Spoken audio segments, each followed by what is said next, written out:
Have you ever been hurt and then watched them smile like nothing happened? They lied. They betrayed you. They looked you in the eyes and shattered the trust you gave so freely. And when you said nothing, when you chose silence over chaos, they took it as weakness, as if your restraint meant approval, as if your patience meant permission. But let me ask you this. What if your silence wasn't weakness at all? What if it was strength, just pointed in the wrong direction? For a long time, you may have believed that being the bigger person meant staying kind no matter what. That real strength was found in endless forgiveness, in tolerating more than you should. That's what so many of us were taught, especially those of us raised to believe that love means sacrifice and that speaking up means selfishness. But here's the Stoic truth. Mercy without consequences is not compassion, it's surrender. And that kind of surrender doesn't heal anyone. It delays growth. It enables harm. Stoicism teaches us that real peace isn't about avoiding conflict. It's about living with clarity, and sometimes clarity looks like letting people feel the weight of their own actions, not with hatred, not with revenge, but with distance, boundaries, and a calm refusal to carry what isn't ours. Some people don't learn through kindness. They learn through reality, through the mirror of natural consequence.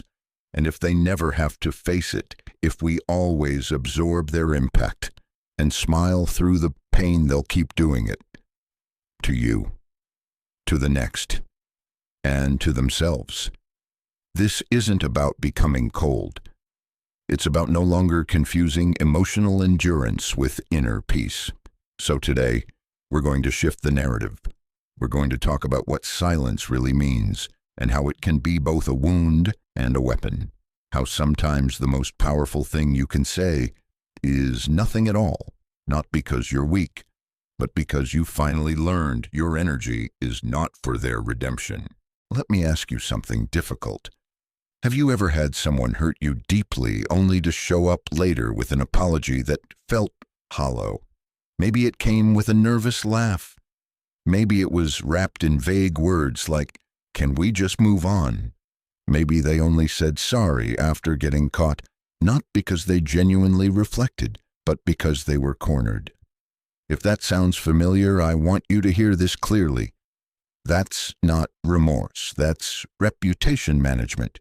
You see, true remorse doesn't arrive late, only when it's convenient. It doesn't need prompting, doesn't beg for instant forgiveness.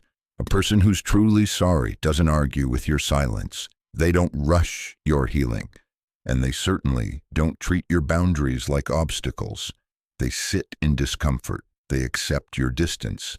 They understand that forgiveness is not a ticket back into your life. It's a boundary, a quiet declaration that you've chosen peace, not the past. But we live in a culture obsessed with quick forgiveness. Social media says, be the bigger person. Spiritual leaders preach, don't carry hate in your heart. Self-help books urge us to let it go. And yes, healing matters.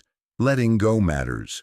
But here's what Stoic wisdom adds, that most people miss: clarity matters more. Clarity says, I forgive you, but I don't forget what I learned. Clarity says, I don't hate you, but I no longer allow you to disrupt my peace. Clarity says, I wish you growth, but from a distance. There's a dangerous myth out there that forgiving someone must mean letting them back in, that if you truly heal, you'll reconnect, that keeping someone out of your life is a sign of bitterness. But think about it. Would you let someone who broke into your home move back in? Just because they said they're sorry, no matter how softly they speak, you still change the locks. Not because you're cruel, but because you're wise. Forgiveness is your decision to no longer carry the pain. Reconnection, though, that must be earned. And here's the hard truth. Some people never do the work to earn it. They want the apology to be enough. They want things to go back to how it was because it was comfortable for them. But for you, going back would mean denying your growth. It would mean ignoring the lessons your pain taught you. There's a quote I often come back to: "Forgiveness liberates the soul, but reconnection must honor the truth." You are allowed to outgrow the people who hurt you. You are allowed to protect your energy. You are allowed to say, "I've changed, and that version of me you mistreated no longer exists." Because forgiving someone who hasn't changed doesn't make you strong. It makes you vulnerable to repetition. And if they haven't faced their own actions, if they haven't shown signs of awareness, responsibility, or humility, they will do it again. Maybe not in the same way, but in ways that still hurt you, still exhaust you, still keep you trapped in cycles of pain disguised as patience. This is where Stoicism becomes powerful. It teaches us that peace is not passivity. Peace is strength with direction. You don't enforce boundaries to punish others. You enforce them to protect your inner world. And you don't let people back in simply because they want access. Let me leave you with this thought. You can love someone and still walk away. You can forgive someone and then still say no more. You can wish them healing and never invite them back into your life. That's not cold. That's healing with wisdom. And if anyone tells you that your boundaries are harsh, ask yourself, are they respecting your peace or just mourning their loss of control? Forgiveness without boundaries is not healing, it's surrender. So yes, forgive. Release the weight. But never confuse that with going back to what broke you. Have you ever found yourself stuck in an emotional loop where someone hurts? You says sorry, promises to do better, only to repeat the same behavior again. At first, you give them the benefit of the doubt. They didn't mean it, they're just stressed. They'll change. But then it happens again and again. And soon your heart begins to recognize what your mind was too gentle to accept. This isn't a mistake, it's a pattern. Let me say something that might sound harsh, but is deeply freeing. A pattern of behavior is always more honest than a moment of apology. Apologies are easy. Tears can be rehearsed. Regret can be well-timed. But habits don't lie. That friend who always forgets your birthday, but never forgets to ask for favors. The sibling who turns you into the punchline at every family gathering, then brushes it off with, "Relax, I was just joking." The partner who keeps crossing the same emotional boundaries, yet insists, "I said I was sorry. Can't we move on?" It's like being trapped in a dance choreographed by denial. You step forward with hope. They step back into their pattern. And round you go, until one day you're no longer sure if you're forgiving or enabling. Here's the truth. It's not the words that define someone. It's what they do when no one's watching. It's how they behave when there's no spotlight, no pressure, no reward. This is where deep awareness begins. When you stop focusing on what people say and start paying attention to what they do, you take back your clarity, your emotional power, your peace. And here's a powerful tool to help you see clearly. Write it down. It sounds simple, but journaling behavior, actually tracking what someone does over time, can be one of the most eye-opening practices you'll ever commit to.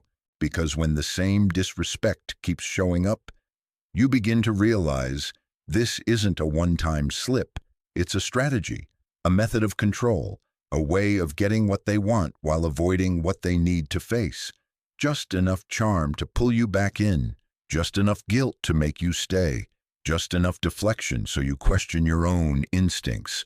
It's not a storm, it's a system. And when you write it down, when you see it on paper, not through emotion but through evidence, you stop being confused and you start being conscious.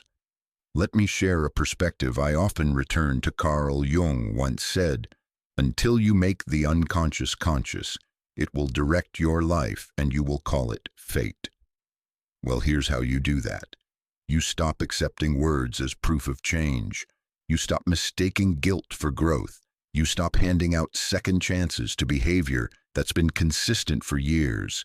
Yes, people can change, but they rarely do when they've learned that all they need is a well-timed apology to avoid real accountability.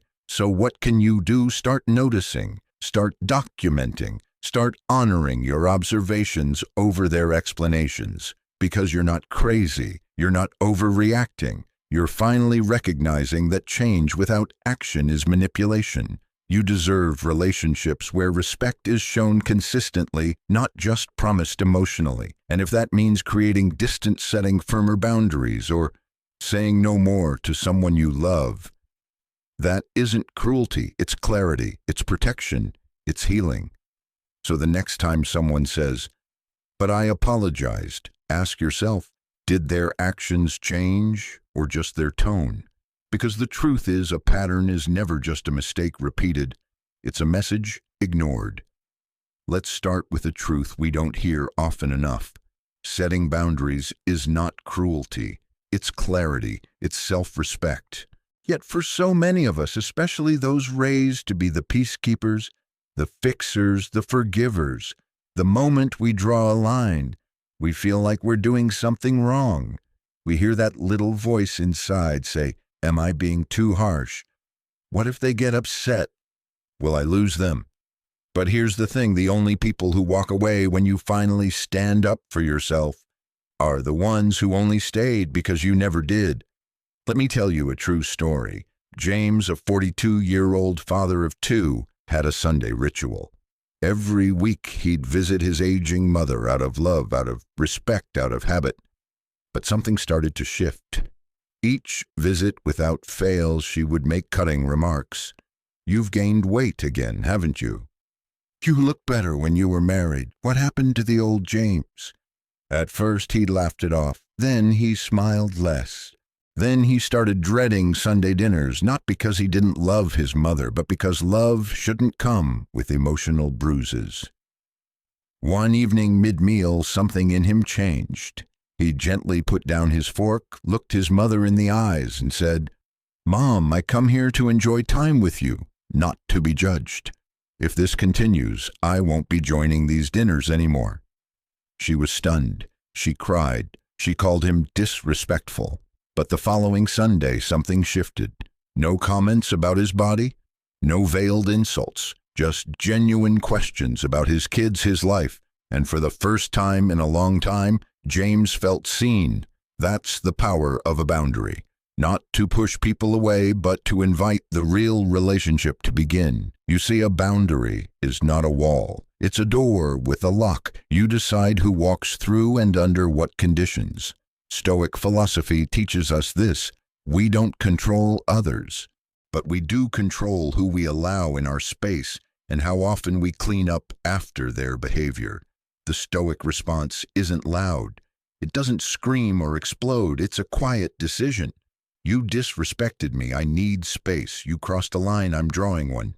You lied. I no longer trust you. No need for dramatic exits or long explanations. Just self-respect in action. Here's what healthy boundaries sound like in real life. If you raise your voice, I'll end the conversation. If you keep arriving late, I'll stop waiting. If you insult me in front of others, I won't pretend everything's okay. These aren't ultimatums. They're truths. And here's the beautiful part. People who love you will adjust. People who only use you will react. They may accuse you of being selfish, cold, or distant, but that's not a reflection of you. It's a reflection of what they lost when they could no longer manipulate your kindness. So ask yourself, is it a loss or a relief disguised as grief? Because true connection doesn't require you to shrink. It asks for mutual respect, shared space, and honest truth. The fear is real. The guilt is loud. But louder than both must be your inner voice saying, "I will not abandon myself to keep someone else comfortable." And if they ask, "Why are you acting different? Why are you being distant?" let your answer be simple and stoic, because I finally learned to love myself too. Let me ask you something that might hit a little too close to home. Have you ever felt like a guest in your own life? Like the love you give is slowly becoming a cage, and the silence you keep is costing you parts of yourself. There's a powerful but painful truth many of us don't realize until it's too late. Love without boundaries is not love, it's quiet self-erasure. Let me share with you the story of Carl. Carl was a soft-spoken man in his 70s, the kind of neighbor who'd offer you coffee just in case you dropped by. After his health started to decline, his adult son began visiting more often. At first, it felt like support. Carl was grateful. He felt cared for. But slowly, something changed. The visits turned into control. His son began deciding who Carl could see, what he could spend money on, even what opinions were allowed. Carl didn't argue. He didn't protest. Why? Because he didn't want conflict. He didn't want to lose his son. But one afternoon, Carl quietly confessed to a friend, "I feel like a guest in my own home." That sentence carries the weight of so many people's silent reality. Carl didn't lack strength. He simply thought love meant endless tolerance. But the truth is, when love demands your silence, your comfort, and your dignity, it stops being love and starts becoming emotional captivity. This story isn't rare, it's real. And for many of us, it's deeply familiar. Maybe you grew up being taught that no was disrespect, that boundaries meant disloyalty, that speaking up would push people away. So, as adults, we choose tension over truth again and again, all because we're afraid of losing someone we never truly had. But Stoic wisdom reminds us, peace isn't given, it's chosen. You don't need someone else's permission to protect your peace. You don't need to prove how someone hurt you. You don't even need them to agree. Sometimes the strongest statement you can make is silence. A closed door, a missed call, a life lived without apology, not out of revenge, but out of self-respect. The moment you realize that enabling someone's behavior isn't compassion but quiet self-abandonment, that's the moment you begin to reclaim yourself. Because here's the truth. You can love someone deeply and still draw a line. You can care and still walk away, not to punish them, but to protect your sanity. Carl thought being quiet was an act of love, but silence without boundaries becomes a permission slip for dysfunction. And no one should have to shrink themselves just to stay in someone else's life. So ask yourself, if nothing ever changes, what will your relationship look like in 5 years? How many pieces of yourself will you sacrifice just to keep the peace? Is that really love, or is it fear dressed as loyalty? Because love that costs you your voice, your boundaries, and your well-being is not love. It's quiet suffering, and you deserve more than that. Have you ever found yourself stuck in the waiting room of someone else's growth, waiting for them to apologize, waiting for them to change, waiting for them to finally realize how deeply they hurt you? Let me say this as gently as I can. You don't need their apology to move on. You don't need their realization to heal. What you need is a decision, a quiet, unwavering decision that says, "I'm done waiting to be chosen. I choose me." You see, for a long time we're taught that peace comes after resolution, after the apology, after the closure, after they've proven they've changed. But Stoicism offers a radically different truth. Peace begins when you stop outsourcing your emotional freedom to the people who hurt you, to the closure that may never come, to the hope that someday they'll finally get it. What if they never do? Are you willing to spend years, decades, even holding your breath just to see if someone else evolves? That's not love. That's emotional limbo. And the longer you wait, the more pieces of yourself you give away, not in forgiveness, but in delay. The Stoic way invites something deeper. It says, you are free the moment you decide to be. You don't need permission. You don't need their side of the story. You don't even need to explain why you're walking away. Let that settle in. Imagine how much lighter your heart would feel if you finally stopped rehearsing comebacks in your head, if you stopped needing them to understand, if you stopped shrinking yourself just to hold space for their comfort. Peace, real peace, doesn't come when others stop being toxic. It comes when you stop letting them be toxic in your presence. Let me ask you something. If nothing ever changes, if the apology never comes, if the behavior stays the same, what will your life look like 5 years from now? What kind of love will you have left to give? What kind of version of yourself will remain? Stoicism teaches us that our peace is not dependent on another person's evolution. It's dependent on our courage. To say, I don't need closure, I don't need the perfect timing, I don't even need to be understood. I just need the strength to honor what I already know. You don't need a loud goodbye. You don't need a final showdown. Sometimes healing sounds like silence, looks like a closed door, feels like peace for the first time in years. So if you've been holding on waiting for a reason to let go, let this be it. Not because they changed, not because they made it right, but because you finally chose to stop abandoning yourself. And that is the most powerful Stoic act of love there is. Let me ask you something honest. Have you ever waited for someone to finally say sorry, to finally realize what they did to you, to come back not just with words, but with changed behavior, real remorse, and an open heart? If that sounds like your story, I want you to hear this. You don't need closure. You are the closure. I know everyone tells you that closure is important, that it's healing, that it's the mature thing to do. But here's the truth. No one tells you. Sometimes waiting for closure is just another way of keeping the pain alive. It becomes a disguise for hope. Hope that maybe they'll change. Maybe they'll come back better. Maybe they'll make the pain worth it.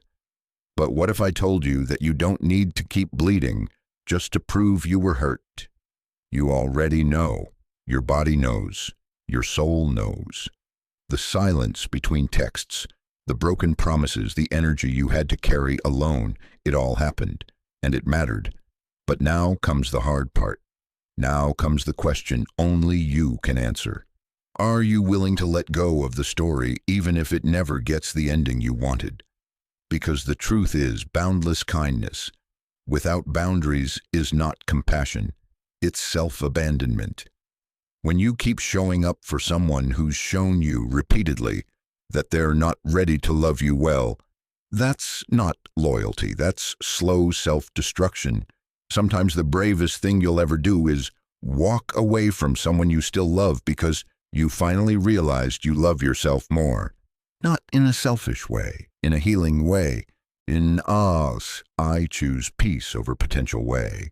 You see, there's a part of you that's been trained to believe that giving up is weakness, that if you loved someone, you should fight to the end.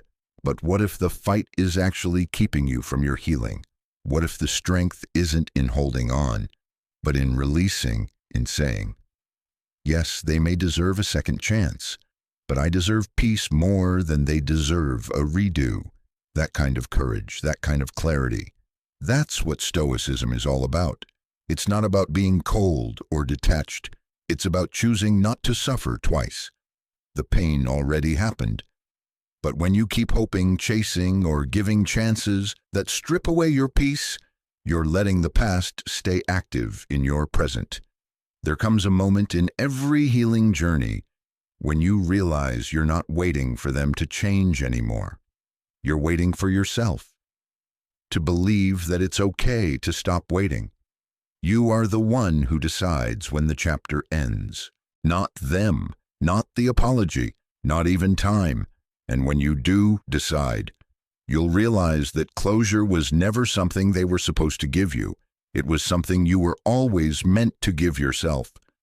So if you've been holding out hope for a final conversation, a confession, or a cosmic sign that says, now you can let go, let this be it. Let this be your sign. You are allowed to outgrow what once felt familiar. You are allowed to protect your softness without becoming hard. You are allowed to choose peace even if it doesn't come with a bow of understanding. Because sometimes the most powerful sentence you'll ever say is, I forgive you. Not because you asked, but because I'm done carrying what you didn't. You are not weak for walking away. You are not bitter for choosing peace. You are not cold for putting yourself first. You're simply, finally, home, within yourself. And that, my friend, is the most sacred closure of all.